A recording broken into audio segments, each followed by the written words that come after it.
Il y a des gens qui donnent de l'argent pour des associations ou du sang ou des plaquettes. Moi, j'ai voulu donner mon temps pour les autres. On se demande toujours un petit peu si c'est pas le métier qui vous choisit, parce qu'au final, c'est une vocation. Ce qui me plaît dans mon métier, c'est la variété au niveau des soins, des pathologies, des patients. Alors, c'est pas une vocation, on entend souvent ça, pas du tout. En fait, au début, ce qui m'a attirée, c'est plus le côté très technique. Et puis en même temps, c'est la complicité et puis la connaissance que je peux avoir des patients. Le contact, la communication avec les autres. C'est apporter une aide, une assistance aux personnes malades en état de souffrance, que ce soit aussi bien morale ou physique. J'ai toujours aimé m'occuper des autres. Voilà, prendre soin des autres, c'est un peu ça. On travaille en fait en collaboration.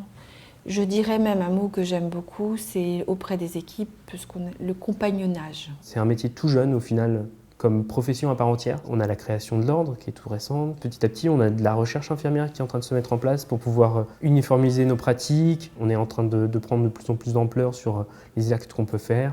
Les infirmiers peuvent maintenant prescrire aussi. On gagne de plus en plus une reconnaissance sur des pratiques de la part de ses collègues, de ses pairs.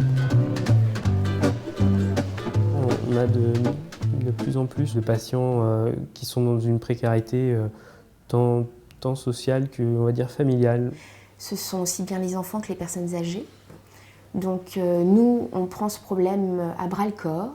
Oui, il y a une évolution, parce que les techniques ont évolué aussi, parce qu'on a une plus grande diffusion d'un savoir sur le monde extérieur.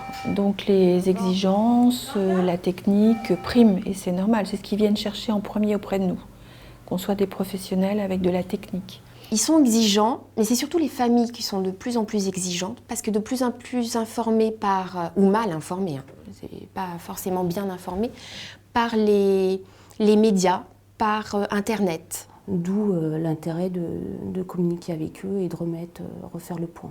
Parce que les patients sont plus revendicatifs qu'avant. Malgré ça, même s'ils sont plus exigeants, mieux informés, le retour des patients est toujours assez gratifiant pour nous.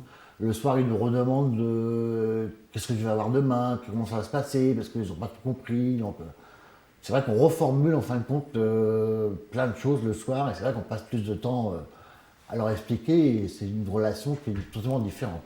C'est vrai que le patient a des droits. Comme tout le monde, il a aussi des devoirs et des obligations dans l'hôpital.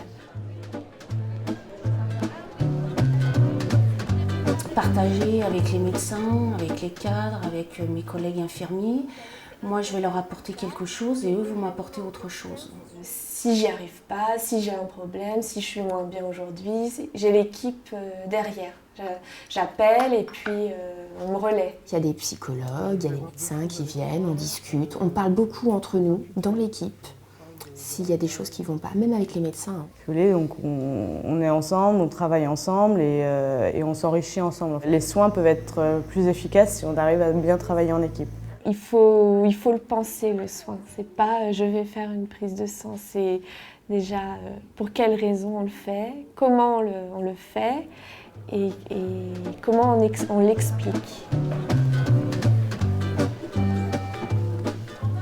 Il y a des journées où on est en grande difficulté de personnel. On se retrouve avec 10 patients, par exemple. En hématologie, c'est énorme. Et on appelle pour qu'il y ait de l'aide. Mais c'est pas pour ça qu'on se dit on va s'occuper de tel patient et pas de tel autre. On s'occupe de tous les patients comme il faut, quel que soit le nombre. On terminera peut-être plus tard, mais le travail sera fait. Pas là, sincèrement, je ne partirai pas l'esprit tranquille si je n'ai pas fait mon travail comme il faut. C'est le meilleur des infirmiers ici. Le plus dur, je dirais que c'est le manque de temps pour être vraiment à l'écoute du patient. On voudrait prendre le temps de s'asseoir au bout du lit pour écouter le patient et souvent on est trop dans l'urgence du quotidien. Le plus dur, c'est voir une famille en souffrance. C'est un métier qui est fatigant, oui. Si on ne fait pas de pause, si on ne sort pas à côté, si on ne vide pas notre esprit en fait. Quand on fait un soin et que c'est pas reconnu, c'est vrai quand une famille ne reconnaît pas notre travail, c'est vrai qu'on se donne beaucoup de mal à le faire, avec beaucoup de cœur, donc voilà. Mais c'est aussi difficile de voir les jugements des autres professionnels infirmiers. Il y a actuellement encore une différence entre les services médicaux, chirurgicaux et la gérontologie, alors que la géronto, c'est une spécialité à part entière. On va avoir des personnes âgées, pas forcément en géronto, mais aussi en orthopédie, aussi en médecine, en cardiologie, et ça de plus en plus.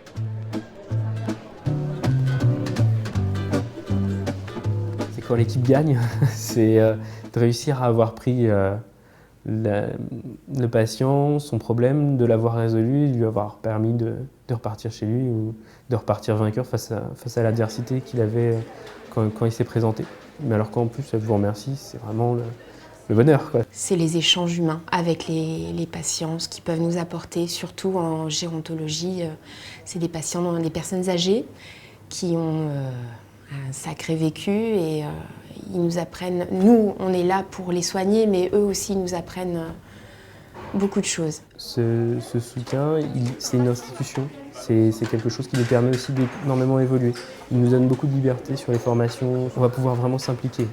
Ça nous permet d'avoir une grosse structure qui va nous permettre de faire encore mieux évoluer notre profession. Quand on nous laisse aller à des formations très régulièrement dans l'année, on fait aussi beaucoup de projets sur la bientraitance, l'humanitude. C'est ça qui est formidable, c'est qu'on continue à se former, il faut tout le temps se former. On n'a pas d'acquis, parce que d'abord les techniques évoluent et puis parce qu'effectivement, il y a des situations qui sont difficiles. Alors ça, il ne faut pas rester avec son petit paquet sous le bras parce que c'est comme ça qu'on s'épuise. Ces moments difficiles, ça rend plus important les autres petits moments qu'on a au quotidien. Entrez. Bonjour madame, comment allez-vous? Voilà, j'envisage l'école des cadres. Je souhaiterais faire de l'encadrement. Ou peut-être cadre dans le service. Moi j'aimerais dire, j'ai fait 40 ans d'infirmière. Alors mes perspectives d'avenir, ce serait plus partir à l'étranger, à l'humanitaire, dans le terme de mission, mais courte, hein, pas rester longtemps dans un pays. Il y a l'hôpital à domicile et c'est vrai que j'envisage peut-être de poursuivre ma carrière sur le domicile. Il y a ce qu'on appelle l'hospitalisation à domicile et je pense que c'est des particularités. Voilà. Alors mon projet professionnel, c'est d'essayer de m'impliquer encore plus dans ce que je fais déjà, c'est-à-dire la formation des infirmiers. C'est une profession en elle-même et elle justifie pleinement toute sa filiale universitaire qui est en train de se créer. Donc c'est de participer à ça, c'est un petit peu l'espérance que j'ai et d'amener la petite pierre à l'édifice qui, j'espère, sera grandiose.